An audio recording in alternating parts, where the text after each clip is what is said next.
camping with my friend Tyler out near Blackwater State Forest in Florida. Just a quick overnight thing because we both had the next day off, and we got there a little before sunset and picked a spot off a dirt access road that people use for fishing.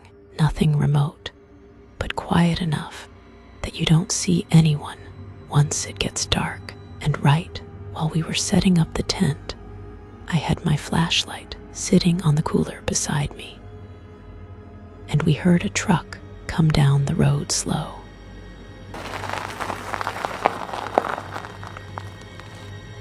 And come to a complete stop somewhere behind the trees. Not pulling in fully, just coming to a complete stop, and Tyler joked it was probably someone turning around, but the engine didn't shut off.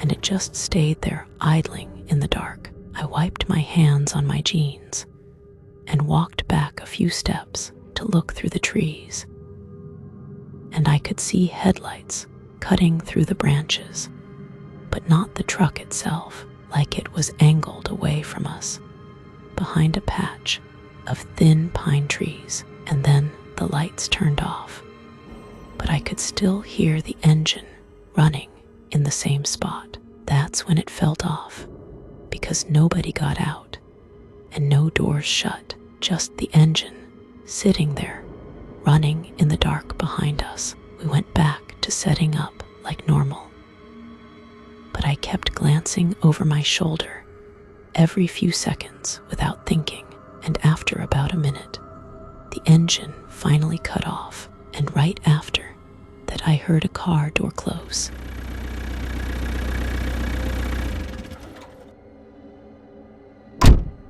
Just a single door closing somewhere behind the trees, and then nothing after that. No footsteps, no talking, just complete silence around us. We made a small fire using the dry sticks we had piled near the log and tried to ignore it. But about 10 minutes later, Tyler looked up mid-sentence and asked if I heard someone walking out there.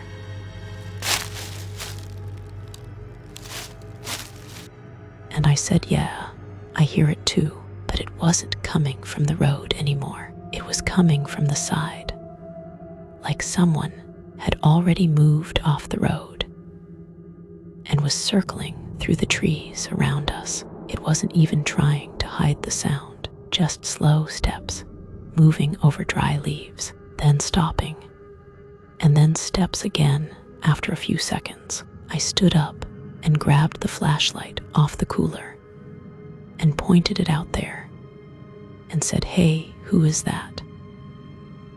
And the steps stopped immediately, like they didn't expect us to react that fast. I kept the light out there for a few seconds, but didn't see anything at all, just low brush and uneven trees in front of me. So I told Tyler it was probably someone else camping nearby, and we both sat back down again, but neither of us felt relaxed after that moment.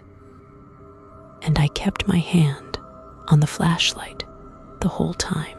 A few minutes later, we heard the truck start again, but this time it didn't drive away at all. It just idled again in the exact same spot as before. And then the headlights came back on slowly, and they were pointed straight at our campsite, now through the trees, hitting the side of the tent and the ground near our feet. You couldn't see the truck itself at all, just the light cutting through everything and making it hard to see past it. Tyler stood up and waved like he was trying to signal them to move, but the lights didn't move or blink or change at all. They just stayed fixed directly on us. I told him to sit back down and not draw attention, and that's when we heard the footsteps again, closer this time now, not from the road anymore, but from behind us, near the brush line just past where we had dropped our bags. I turned fast with the flashlight and caught something move between two trees, low to the ground and quick, like someone stepping back out of the beam before I could focus on it. And I kept the light right there on that spot without moving it. I said "hey" again, louder this time, and took a few steps forward, and Tyler told me to stop moving right there, but I still went a little further. And that's when something hit the side of the tent hard.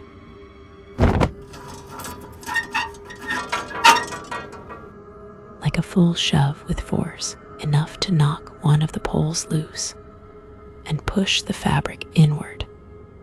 I ran back immediately, and Tyler grabbed the other side to steady it with both hands, and we both looked around at the same time, trying to see where that came from, and the headlights were still on us. But now, the engine sound had changed slightly, like it was revving a bit higher. I didn't say anything after that. I just started stuffing the loose things into the bag without organizing anything, because it was clear we needed to leave right then, and Tyler had already pulled the car keys out and was holding them tight while looking between the trees. Then we heard the truck door slam again, but this time it sounded closer than before, like it wasn't sitting at the road anymore. The headlights shifted suddenly and moved wider, like the truck had turned and was now facing the path leading closer to us through the trees.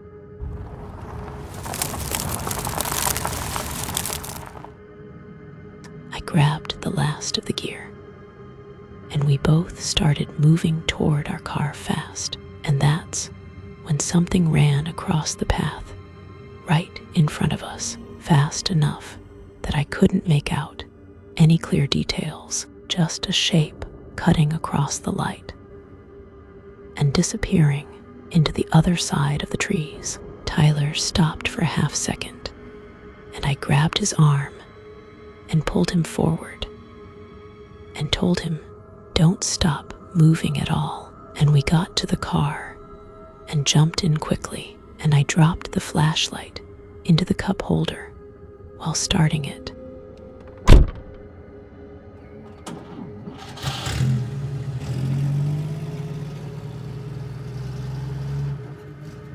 And right as I did that, the headlights from the other truck came through the trees directly behind us, not on the road anymore, actually moving in toward where we were parked. I didn't wait at all after that. I just drove straight out onto the dirt road and didn't even look back properly, just kept going until we hit the main highway and got distance between us and that spot. We didn't say much on the drive back, just trying to process what just happened out there, while keeping an eye on the mirrors every few seconds. And the next day, Tyler called the ranger station to report it, just in case it was someone messing with people out there at night. They told him they hadn't had any reports like that, but they would check the area anyway. We went back a week later during the day just to see the spot again in daylight, and there were tire tracks leading off the road into the trees, exactly where those headlights had been.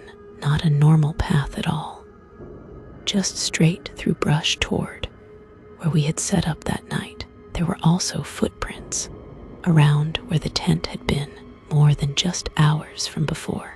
But what stuck with me the most was how they circled the spot again and again, not coming straight in, just looping around it over and over, like whoever was out there wasn't just passing by at all. They were watching us for a while, before we even realized someone was there.